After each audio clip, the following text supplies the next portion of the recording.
I'm Alec Baldwin, and you're listening to Marketing Trends and the Leads Art Week.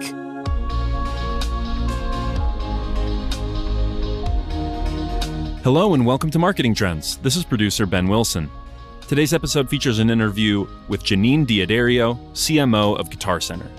On this episode, Jeannine talks about the future of marketing in retail and how to build customer experiences that win. Enjoy. Marketing Trends is created by the team at mission.org and sponsored by Salesforce Pardot, B2B marketing automation on the world's #1 CRM. Are you ready to take your B2B marketing to new heights?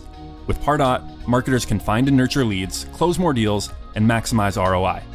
Learn more by visiting pardot.com/podcast or click the link in the show notes. Here is your host, Ian Faison. Welcome to Marketing Trends. I'm Ian Faison, Chief Content Officer here at mission.org, and we have on the other line, Jeannine, what's going on? Hey, Ian, how are you?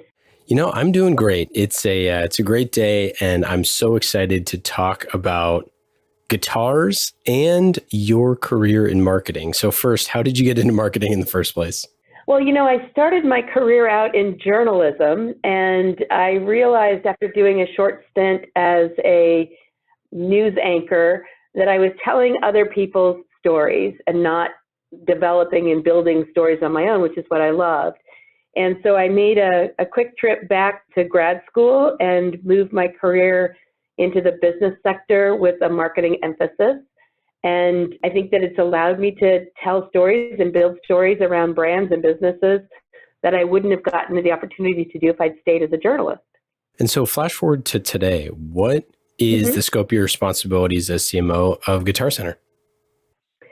So I run our internal agency, which does all the marketing and creative and content for Guitar Center brand and Musician's Friend brand.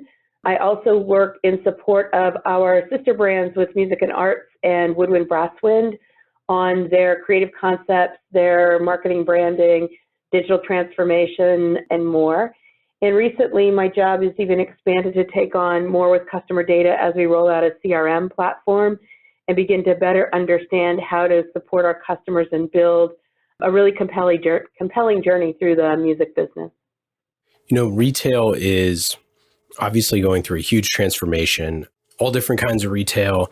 And I think probably the vast majority of our listeners know of Guitar Center as being hugely influential in pretty much anyone who is interested in music or guitars. I think there's a lot of history there.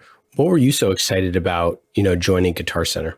You know, when I looked at the opportunity, there were two things. One is the people here and the people in this business are super passionate about their creative exploits. And I found that to be really compelling. It's great to, excite and build interest with customers when they have that passion and they want to know more and learn more. So that was one. And then the other is, I believe that there's this gem of an opportunity in the music business to create more people making music. If you think about, the musicians that we all grew up with and that we love to listen to, and what will the future generations listen to, we need to be giving back and creating paths for new people to make sounds and make music and to create and produce in this industry. And so the excitement of launching lessons with Guitar Center and through our music and arts business and building those pathways for new players was really an exciting opportunity for me. And you've done some pretty amazing stints at some global brands. What's kind of the state of Guitar Center's footprint at this point, kind of globally? So we are national in scope from a retail perspective for Guitar Center brand and our .com businesses. Music and Arts is not quite national footprint yet in U.S., but we also create private label brands that we manufacture on our own, and we sell those private label brands into retailers around the globe, primarily in Asia and now expanding into Europe. So it's not a Guitar Center business that we have that is an international footprint, but it is more of a branded business with brands like Acoustic Amplifiers and Mitchell Guitars. Were there any kind of like early experiences that you kind of like learned in kind of the early years that from a music standpoint, like kind of led you to this point that you were, really excited about music? It's a great question. I was definitely a band geek. I, started playing the flute and tenor saxophone in my middle school years, and then went on to be in the marching band in my high school, and played in the symphony and the orchestra. And there's something very compelling and sort of team building and, camaraderie that comes from being part of a musical experience like that. And I sustained that through college. I played in the symphony orchestra in college. Didn't continue that after I got out into the business world and my career. But it was something that sort of formed my early years and formed sort of the way that I look at being part of a team was really through music and through creating music and creating, unique, performances. That was something I think for me when I said, yeah, Guitar Center sounds really interesting, that I play back to is that kind of passion and that creativity and that enthusiasm and excitement around being part of something meaningful like music. And as you mentioned, you have the title of both Chief Marketing Officer and Chief Communications Officer. Mm-hmm. Why both? And like, why do you think that that's important? That kind of you hold both of those positions, or maybe they're not separate and it's just, maybe there's no need for that. It's the same thing. I don't know. Well, it is a combination of two things. What I would say is the CMO job in general is, significantly changing and even, more so in retail, giving us more responsibility and accountabilities across things like digital marketing and e-commerce and, areas that, years ago a CMO wouldn't have worked on. And so the communications part of my role is really not only what I do from the marketing side, which is, managing the brand, but my communications role adds that level of protecting the brand and making sure that the things that we are doing are in keeping with, who we are and what we aspire to be to our customers. We are in a retail world that is looked at for performance, looked at for its business impact, looked at for its community impact. And that just expands my capability to tell stories and to build relationships with our customer outside of just the standard selling of our day-to-day, gear and lessons and all the things that we do, but really talk more meaningfully about, music education in America and and across our country, to represent that when it makes sense from a corporate communication standpoint, to handle issues and opportunities that benefit the business, and to put, good information out through our PR channels about what we're doing to make an impact. So it's the combination of the two things and the integration of marketing and communications that make my job exciting and fun, and I think benefit the company. Yeah, I want to talk a little bit about some of those things that you're working on for awareness around just music in general and facilitating, the next generation of musicians. Some folks might think that that's a pretty long tail strategy, might not be as it's mission aligned, but maybe not, driving sales tomorrow. Like kind of how do you feel about that? Well, I'll tell you the experience that we've had as we've rolled out lessons facilities into all of our Guitar Center stores kind of speaks differently about it. It says that there is an opportunity for people to come in and learn and experience. There's an opportunity for people who maybe have stopped playing to come back and play again.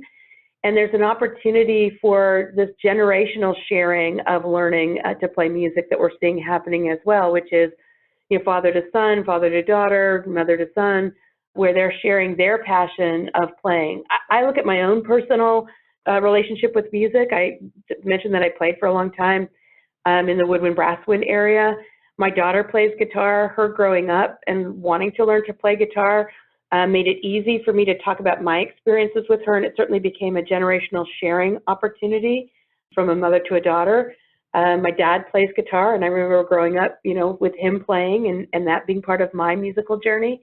And so there is this connectivity of the generations that happens with people who want to learn. As we've rolled out lessons, the other thing that we're seeing is some of our lessons customers become our best customers in a short amount of time. They get the passion, they get the excitement, they begin to have success, they see things happening, and they want to upgrade their guitar or their piano or their gear to be able to do more and learn more and grow.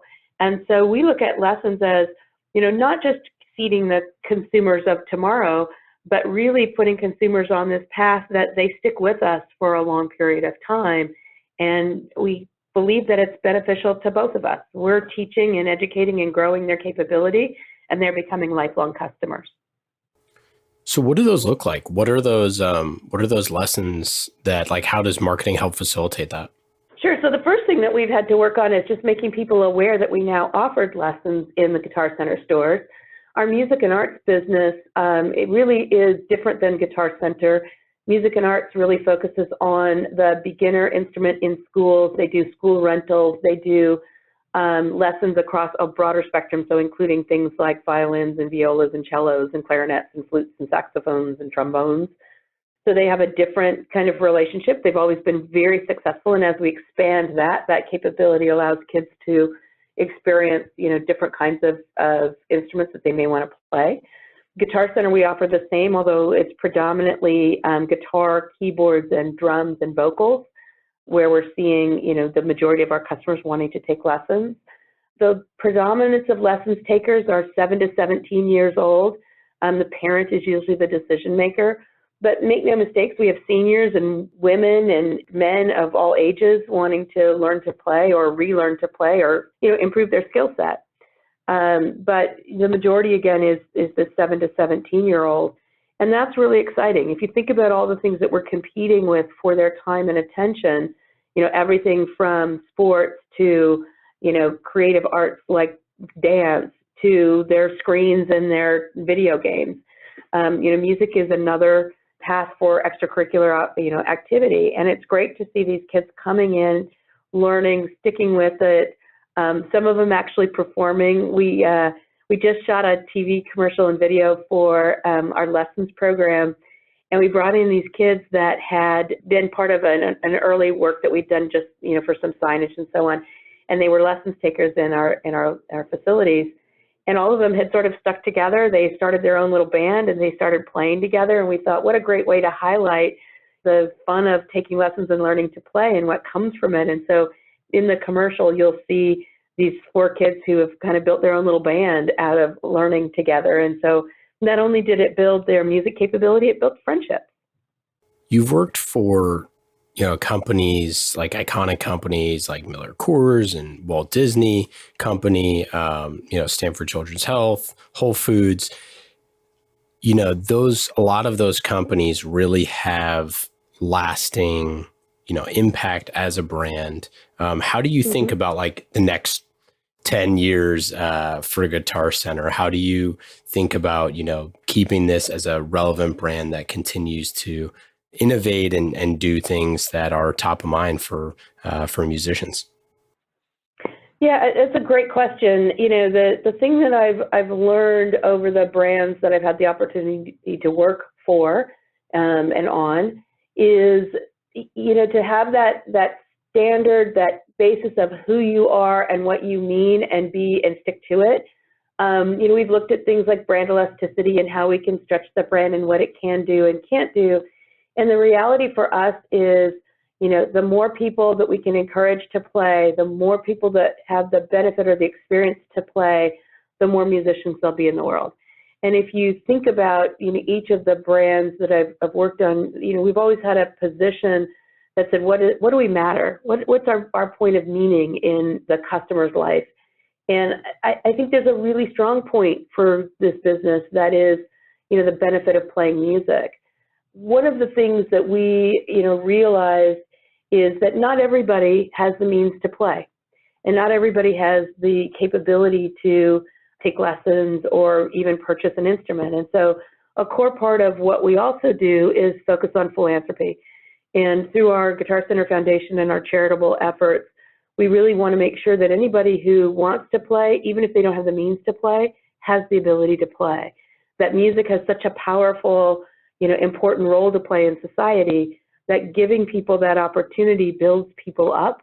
We just created a full print and content piece on, how people are using music to give back to the world. And we highlighted people like Lady Gaga and her Born This Way Foundation, what she's been able to do with music. And we highlighted a group out of Memphis, Tennessee, called Songwriting with Soldiers that works with soldiers who have come back from duty and pairs them with songwriters to help tell their story through music. And we look at the power of that.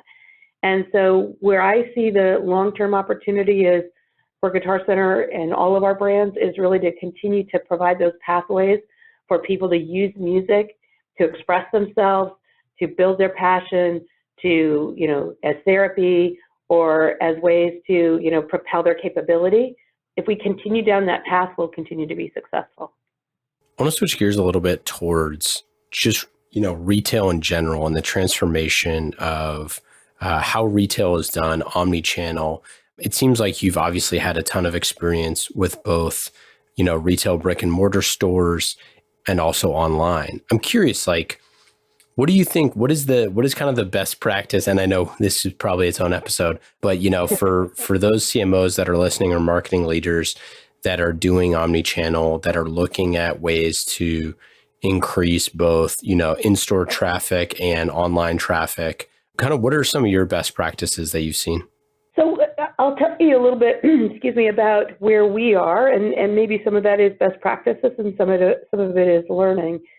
The first thing I would say in this transforming retail environment is what we're seeing, and I think you've probably heard this from others, is that people are interested in experiences, not just shopping for the sake of shopping, but experiences where they can go and enjoy the opportunity, do something different.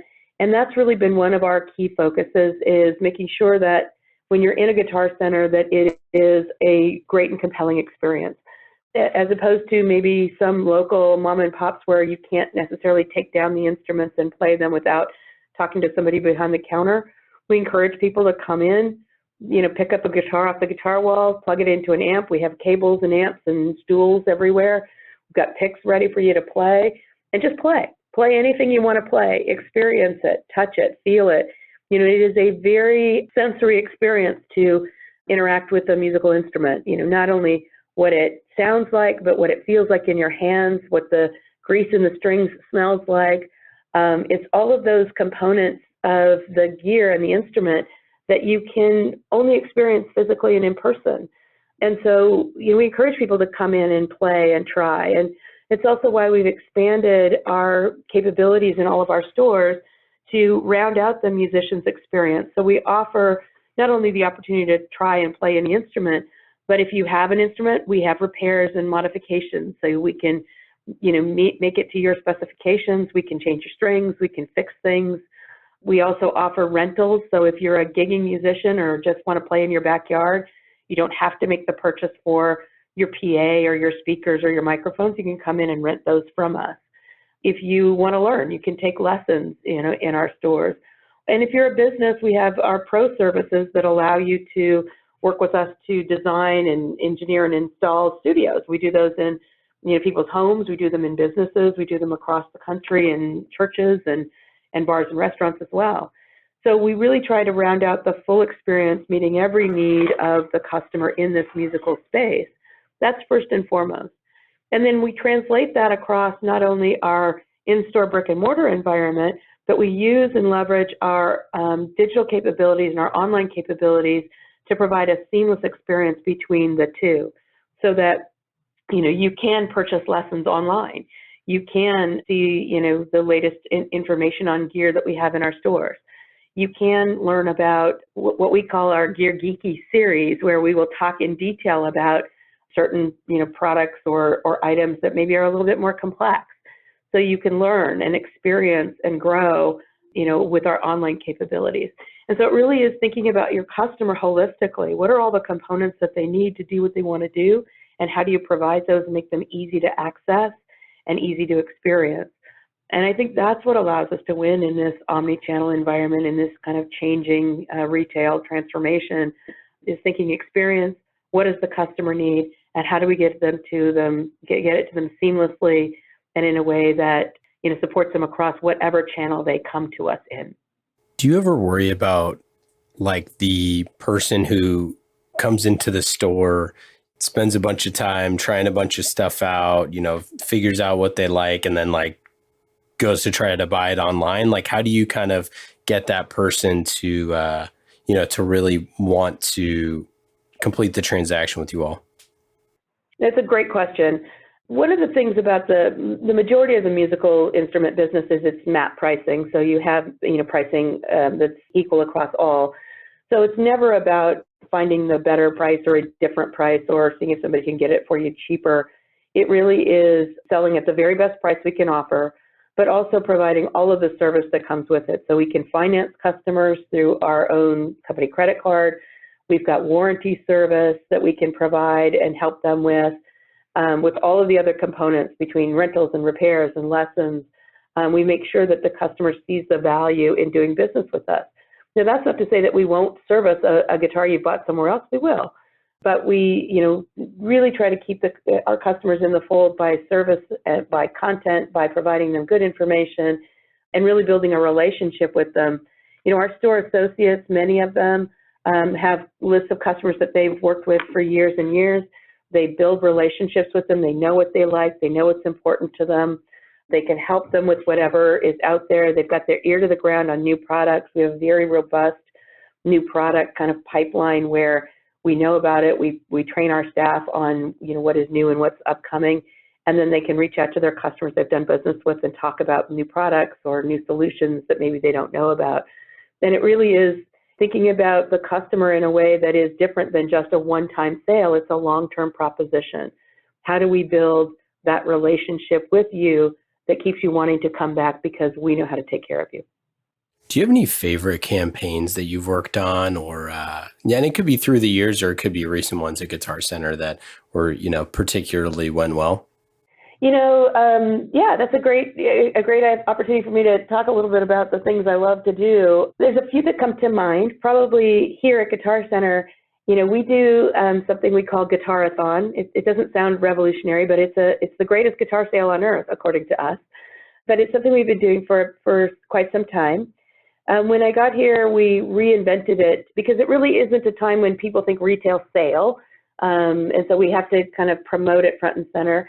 And we've done some relationships with players, with guitarists, musicians, to really talk about the event that happens in our stores. We do workshops. We bring in the latest guitars. We have custom shop people come in and talk about, what they're creating. And it's a really great time to talk about everything guitar. And the one time that I will say I'm super proud of and really excited about was we started seeing some changes in the makeup of guitar players. More and more women were playing. More and more women were learning to play. More and more women were buying guitars, which is exciting. And we decided that we would do, for the first time, put a female artist, a guitar player, on the front and center in our advertising, and that was Nita Strauss. And Nita is, metal rock and roller. She's an amazing guitarist. Played with Alice Cooper. She was releasing her own album, and she was just a pleasure to work with.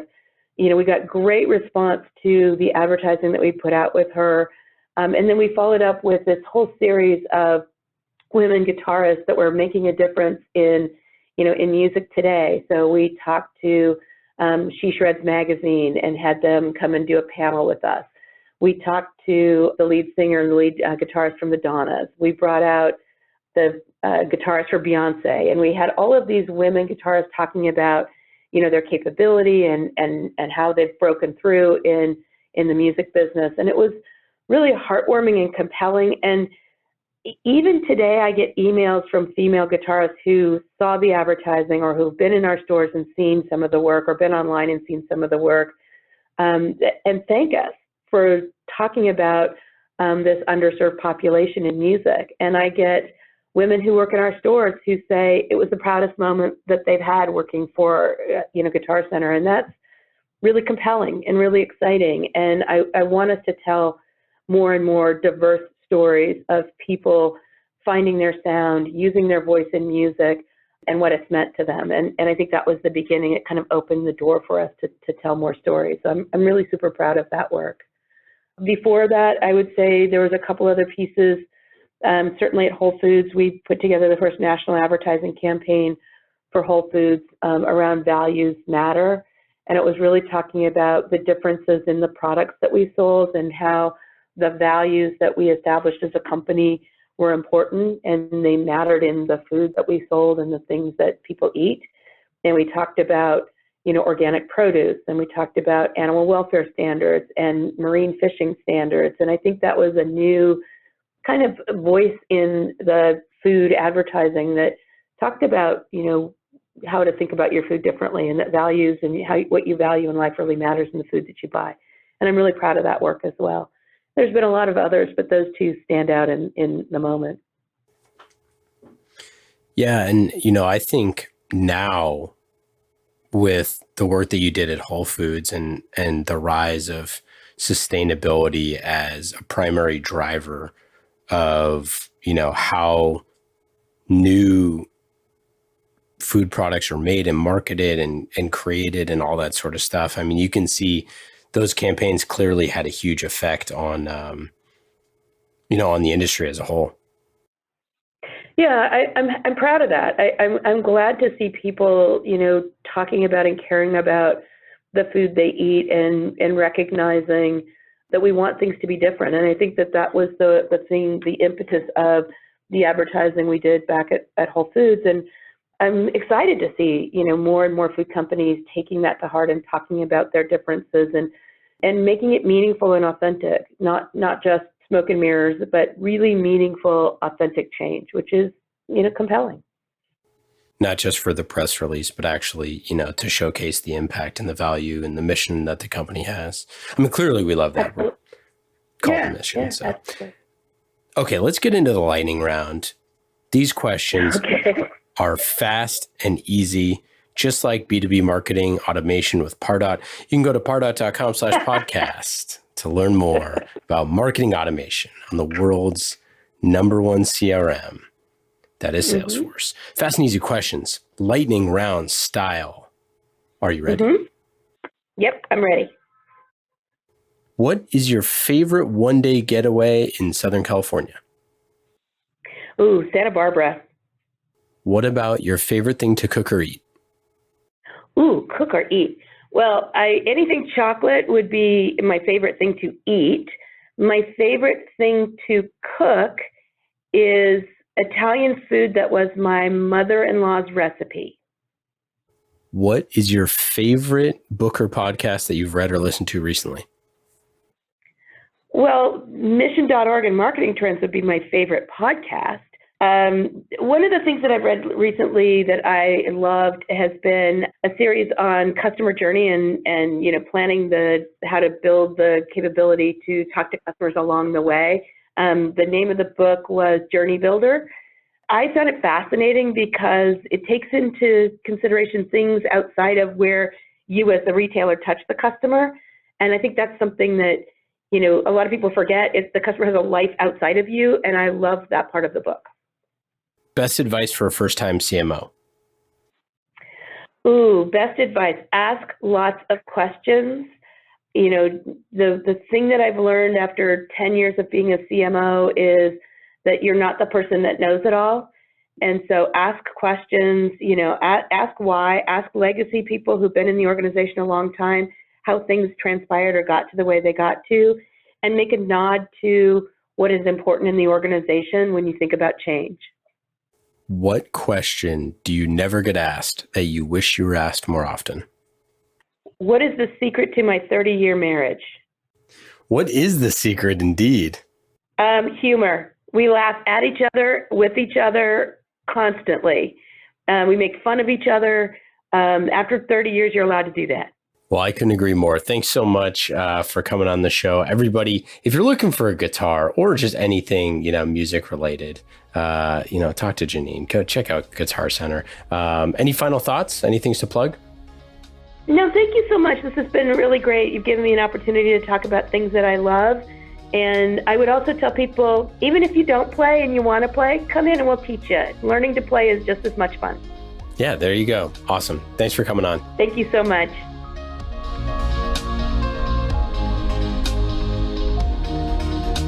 Thanks for listening to this episode of Marketing Trends. Marketing Trends is created by the team at Mission.org and sponsored by Salesforce Pardot. World-class marketers use Pardot to generate and nurture leads, close more deals, and maximize ROI at every stage of the sales cycle. Empower your marketing team to become revenue-generating superheroes, and let Pardot's data analysis keep an eye on the bottom line. Learn more by visiting pardot.com/podcast or click on the link in the show notes.